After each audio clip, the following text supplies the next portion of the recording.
In Cheyenne, Wyoming Territory, I learned a little about trail herders and a lot more about the education of Kid Yancey.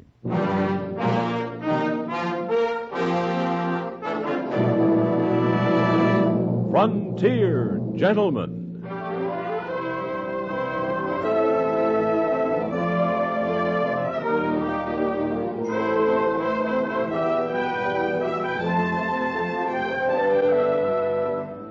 Herewith an Englishman's account of life and death in the West. As a reporter for the London Times, he writes his colorful and unusual stories. But as a man with a gun, he lives and becomes a part of the violent years in the new territories. Now, starring John Daner, this is the story of J.B. Kendall, Frontier Gentlemen.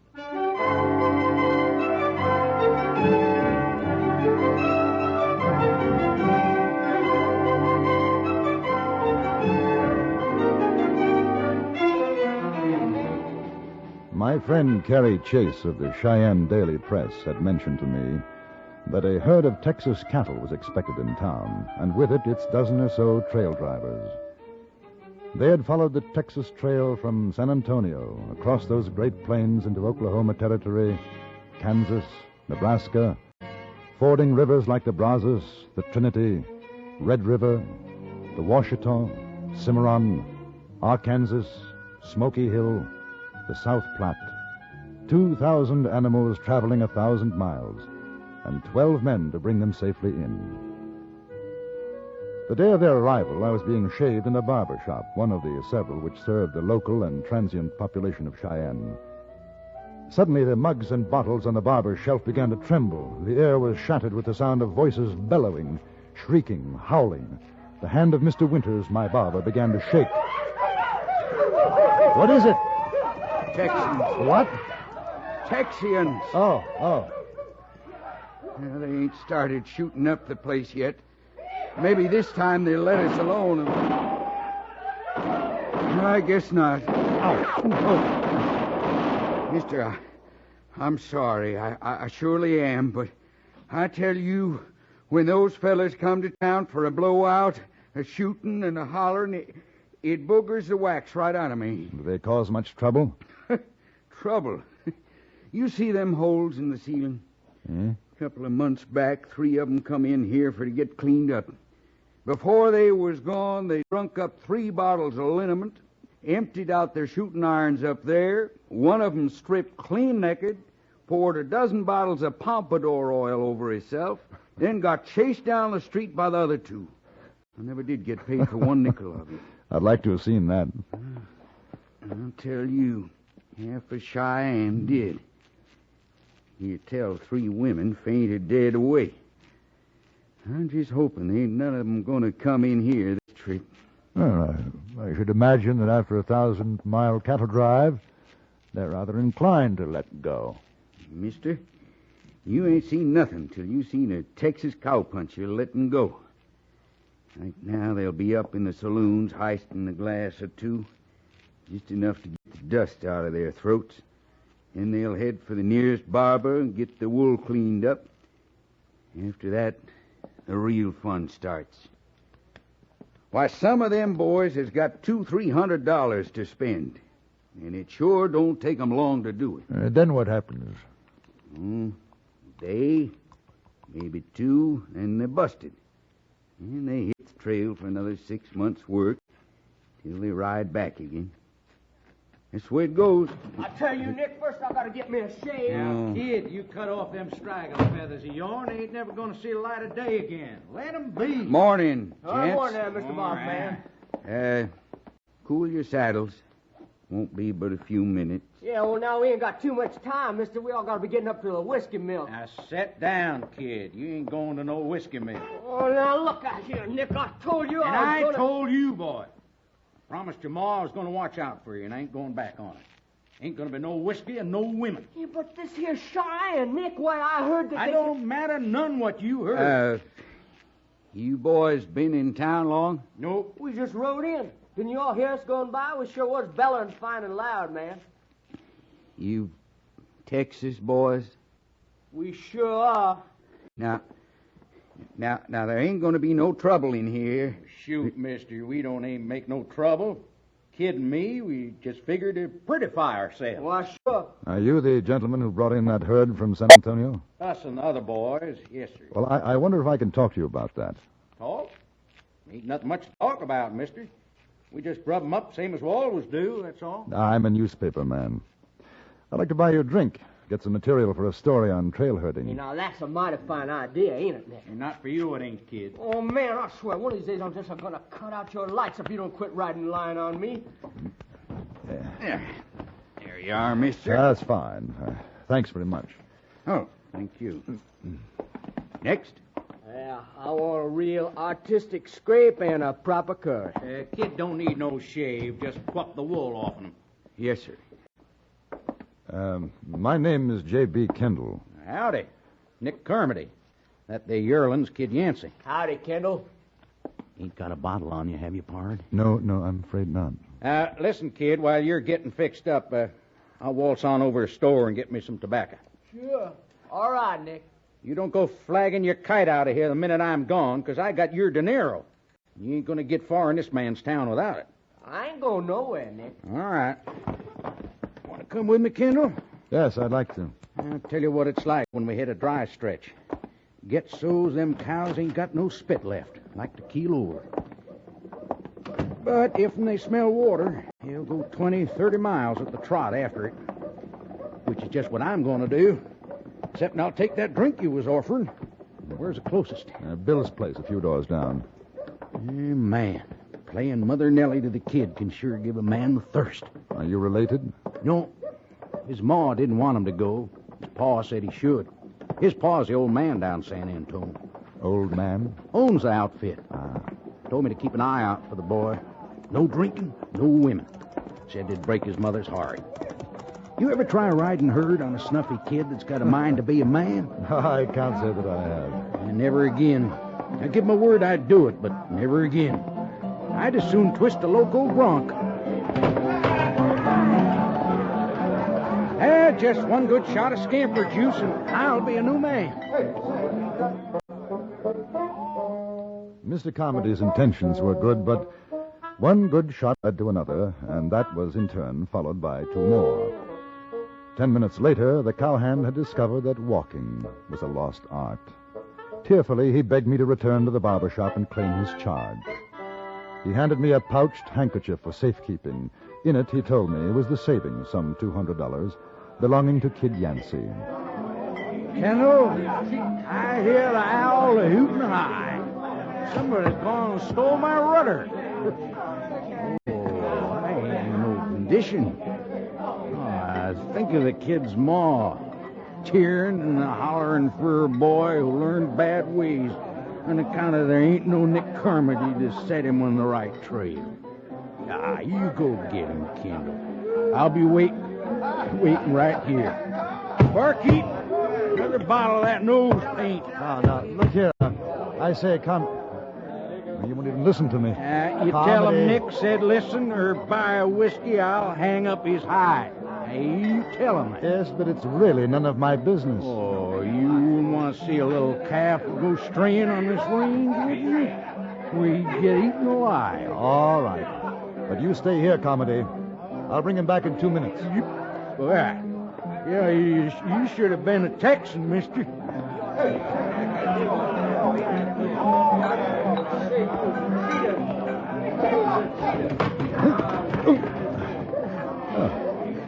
Well, hi. I beg your pardon. Well, I'll be Mr. Kendall, honey.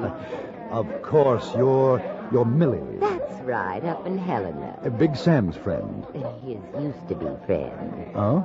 Yeah, after what happened between you and him and the judge putting him in the hoosegow, he ain't got no friend no more. He, lost all his money, too. He's not here in Cheyenne. I'll say he ain't. Last I heard, he was mule skinning for an outfit in Utah. Oh, I swear you sure ain't changed a bit, Mr. Kendall, baby. What are you doing in these parts? Oh, still writing. And you, Millie? Oh, well, I got me a job. I kind of work here in Bill's place. I see. Yes, that's... Oh, good Lord, I forgot. There's a young fellow in the barber shop. I've got to bring him back. Oh, gee, well, it's sure swell seeing you again, Mr. Kendall. And you, Millie? I sure never did think I'd see you again, Mr. Kendall. Millie, I hope you won't think I'm being rude, but... Oh, honey, I'd never think you was rude. Now, let's you and me go round up that kid. Then you come back and buy me a drink, and we'll talk about old times. Oh, them Texas boys. They sure do love to shoot off them things. Just like big, bad... I'm going to get the law down on you. I'm the toughest, wildest killer in the West. Now stop When it. I'm hungry, I bites off the noses of live Comanches. I can... Hey, howdy, Mr. Kendall. Whoa. Hey. Howdy, ma'am. Your friend is waiting for you at the saloon. Just look at all he's done. Shooting up my place. I told you, mister. I told you what they was like. I was just doing some target practice is all. I've got your money here, kid. You better pay for the damage. Oh, sure. How much, mister? Well, I figure $5 ought to cover it. Here. How much obliged for the wool clipping, mister? Oh, yeah. Say, ain't you going to introduce me to your friend there, Mr. Kendall? Oh, yes. Millie, this is the kid, Mr. Yancey. Howdy, Mill. What do you say, kid? Well, I heard tell they got some mighty pretty fellas in the north, but I never did reckon on finding anything like you. You ain't got a lot of years in you, kid, but you sure learned how to use them talking to a woman. You better give me that money to hold for you, kid.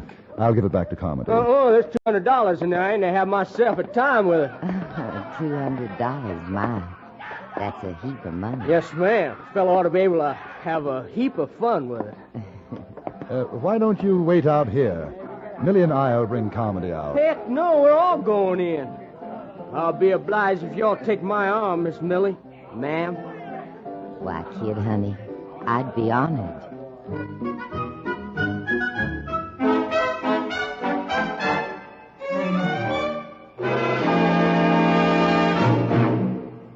In a moment, we return to Frontier Gentlemen. These are stimulating days in America's history, days when our problems arise from positive and dynamic factors, offering opportunities for still more positive and dynamic growth in their solution.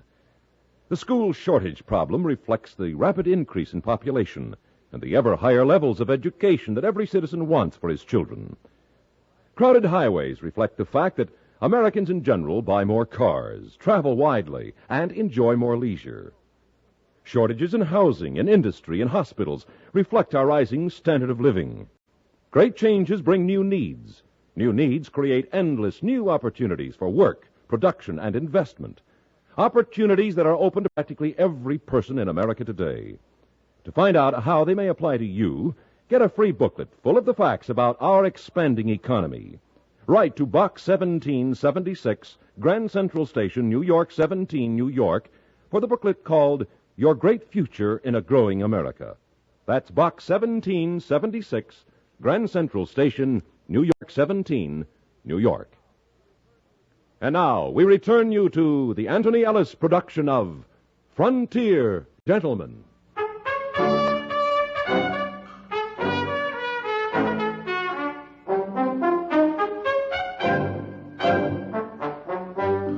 We went into Bill's place, Millie and the kid walking a pace ahead of me.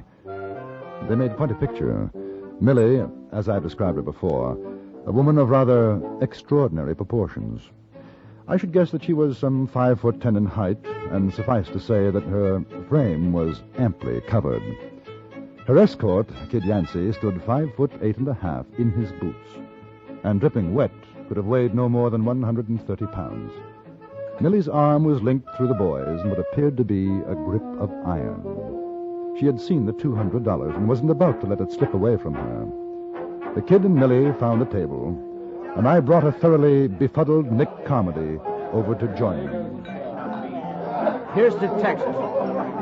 Your mother could see you now, kid. Here's to Texas. Dynamite, ain't it? You gotta drink it down fast, kid, honey, else you're likely to rot your teeth out. The kid's got a mother. Sweet gray-haired old lady. Oh, everybody's got a sweet gray-haired old mother, honey. Don't you fret none. I'll take care of him just like he was my own kin. Millie, you are a wicked woman. Yeah, you watch your language, mister. Ain't no one gonna talk to this here lady like that. Oh, that's all right, kid, honey. Mr. Kendall and me, we're old friends from up Montana territory. I wouldn't drink any more of that if I were you, kid. Oh, now, shoot, Mr. Kendall ain't had but a sup. I figure it's time I was growed up. Oh, heck, when we was up in Dodge, all the fellas was painting their noses good, all except me. I had to stay in camp. Same thing every place we went. Well, I reckon things is gonna be different now. Ain't that so, ma'am? Oh, it sure is. You're a big boy now, kid. I broke my sweat, his poor old ma. You drinking and you carrying on with women? Oh, now, ain't your fault, Nick. Hey, you know what? I'm hungry.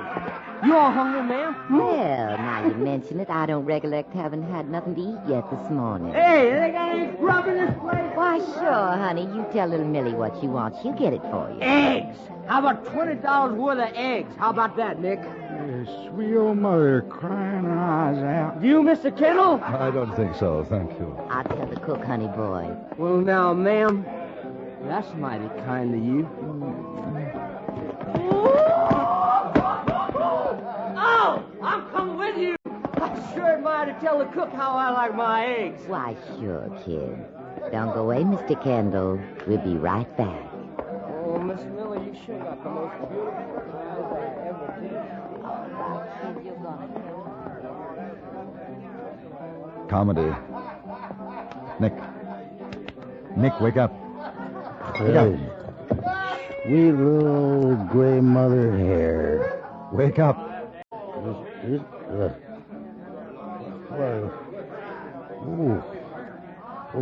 Where's the kid? As far as I can determine, he's gone off to supervise his eggs. Eggs? Well, what's he doing with eggs? Eating them, I could imagine. Oh, I'm a goner. 6 years. 6 years I've been working for old man Yancey. Now let his only kid go the way of sin. For whiskey and women. Oh, I'm going, Kendall. Might as well start looking for a new spread. Yancey won't take me back for sure when he finds out. Hey, Nick. That's Devlin. I guess it's the last round. That's trail boss. Where's the kid, Nick? Oh, he went to get some grub. Thought you had orders to stick close by him. You been drinking? Me? Oh, shucks, Dad. Oh, say, this here's Mr. Kendall. He's a newspaper man. Yeah, howdy. Mr. Devlin. Are you sure the kid's all right, Nick? Oh, sure, I'm sure. Why shouldn't he be? He's just going to fix himself some eggs. Well, you watch him, Nick. Because if anything happens, you'll be putting your saddle in the wagon. Oh, I know it, Dad. I surely do know it. So don't you worry. Ain't nothing going to happen to that little boy. No, sir. As to what did happen to that boy, I must take the word of Millie. In effect, the following events took place. First of all, Kid Yancey and Millie left Bill's place through the kitchen exit. The kid evidently found that the chaperone was something that he could well dispense with. On their way to the Silver Dollar, he stopped at a street corner and became enthralled with a 3-card Monte thrower. A small crowd was gathered around, watching this expert card sharp. Here you are. The ace of diamonds is the winning card. Here it is. Follow it, gentlemen and lady. Follow it with your eyes as I shuffle. Here it is. And here. And now here. And now here. And now where? The game is simple. You win if you point it out the first try. You lose if you can't. Here it is. Simple. Watch it again. The ace of diamonds is the winning card. Hey, did you see that, Mel? Oh, come on, honey boy. You don't want to play that. It ain't on the level. Just a sucker. No, it ain't. I saw the ace. I could have picked it right on. can think of better ways to spend your money. Well, sure, there's plenty of them. Come on, why don't we go down to the Silver Dollar, kid, baby? I bet you ain't never drunk champagne, have you? No, I aim to before I'm through in Cheyenne. Oh, let's go, honey. You ain't nothing but a shop. All right, in a minute. I gotta watch this fella. Oh, you're gonna make me real unhappy. $20. I'll bet you $20, huh? I'll bet you. Ah, here's a man with guts. Yes, sir. Put her up. Put it up. All right, now, the ace of diamonds. Here it is. And here, and here, and here. Now, where is it? Right there. Sorry, my friend. It is there. Sure, that's it. Sure it is. Now, I reckon you pay me $20, huh, mister? Yeah, that's right, boy. 20. Maybe you'd like to try it again for, say, 50? Sure, ain't nothing to it. Oh, kid, I bet your ma don't like you gambling. You come along with me now. Yeah, 50 it is. Find the ace. The ace. Here it is, and here, and here, and here, and here. Now, where is it? There, I swear. There. Ha! What I tell you? Shucks, this ain't no more than shooting the head off a chicken with a scattergun. Hey, you want to play some more, mister? There's another 50 you owe me.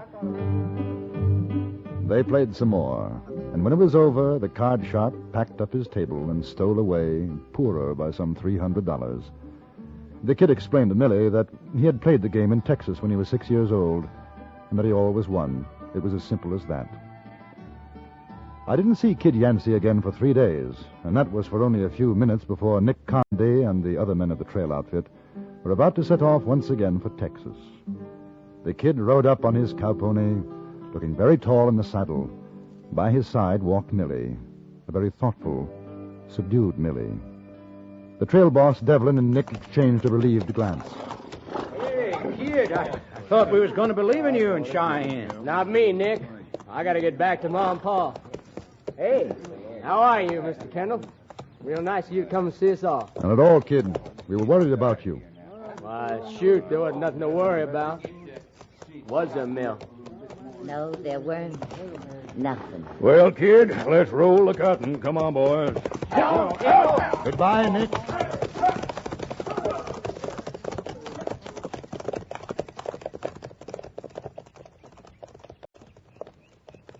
So long, Mill. Here. You buy yourself a pretty, huh? You take it easy there, Kendall. And you.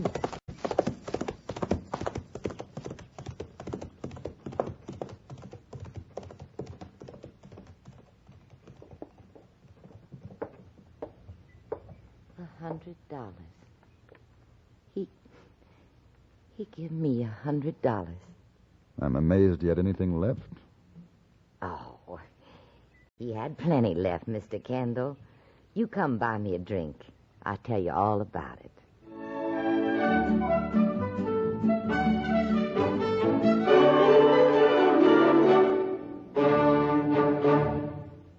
Frontier Gentleman was written, produced, and directed by Anthony Ellis and stars John Daner as J.B. Kendall. Featured in the cast were Eddie Firestone, Gene Carson, Jack Moyles, Vic Perrin, and Charles Seal.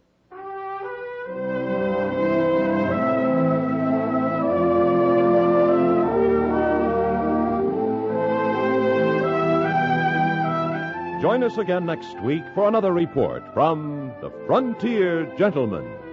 Bud Sewell speaking.